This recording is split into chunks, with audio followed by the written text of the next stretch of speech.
Oxutar, oxutar, səsindən ən lətif şeylər dinləyim. Oxutar, bir qədər nəğməni su kimi alışan ruhuma çiləyim.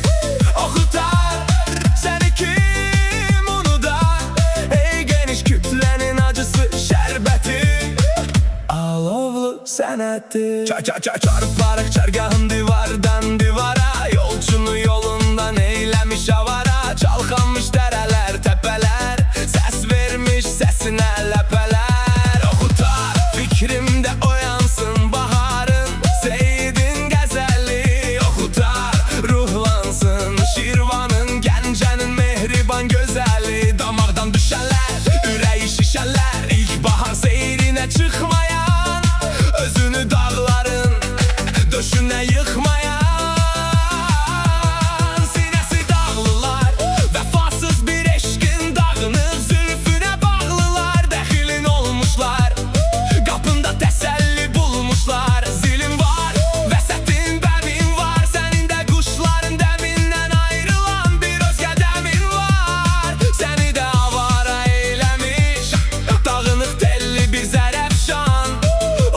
Segahım danışır perişan, perişan. Oxutar, oxutar, səsindən ən lətif şeylər dinləyim. Oxutar, bir qədər nəğməni su kimi alışan ruhuma çiləyim.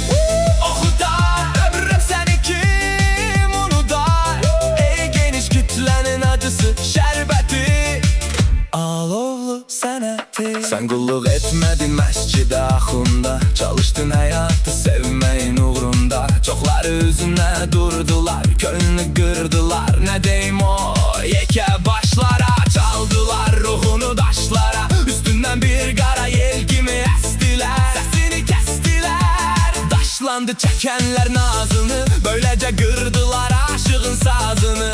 Sən xalqa gül dedin, ey qüssə öl dedin, başladın məsciddə mərsiyə.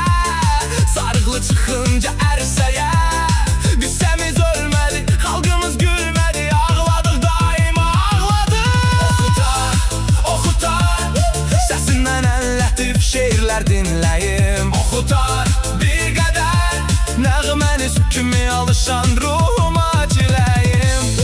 Oxutar, səni kim unudar, ey geniş kütləmi şirini şərbəti, alovlu sənəti.